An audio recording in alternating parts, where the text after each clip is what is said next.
Take your seats.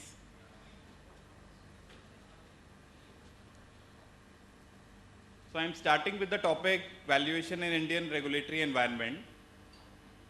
How I have structured the presentation is into 4 parts. Overview of valuations that we already have a fair idea by now. Indian regulatory environment, that is the core topic. Taking it to the registered valuer, which is very hot these days.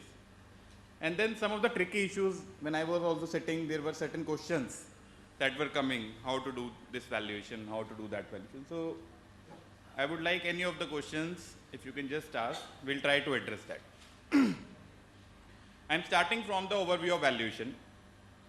So this we have understood that valuation is an economic concept, it's an estimate, and it is depending on certain things like there will be certain assumptions, there will be certain limiting conditions, and there has to be data available on the valuation date.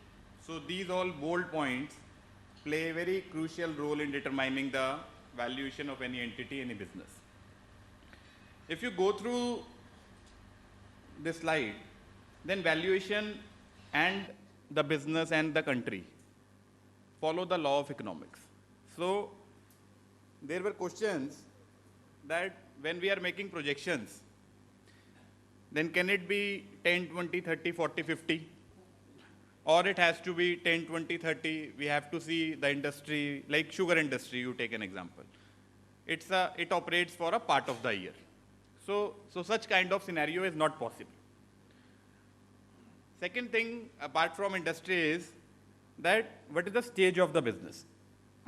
So whether the stage of the business is a startup, whether the stage of the business is growth, whether it is a distressed company, whether it is a declining company. So what is the stage of the business? That is very important, determining which methodology we have to use, how we have to evaluate. So there are certain parameters that we have given as to turnover, profits, track record, methodology, cost of capital. Because these are some of the challenges that we value, where we should take more cost of capital, where we should take less cost of capital, whether we should use discounted cash flow, whether we should use the book value, whether we should use income approach. So this slide will give you a fair idea of how and different, so this presentation will be circulated, so you can have a note of that. Third question that comes to my mind is there is a very question in, so valuation experts know this, but a general layman, industry people fail to understand that whether it is an equity value or it's an enterprise value. So when we value, then there are two things that are important, that which valuation methodology we are using and what is the result of that. Is it yielding equity value or is it resulting in the enterprise value? So that is one side.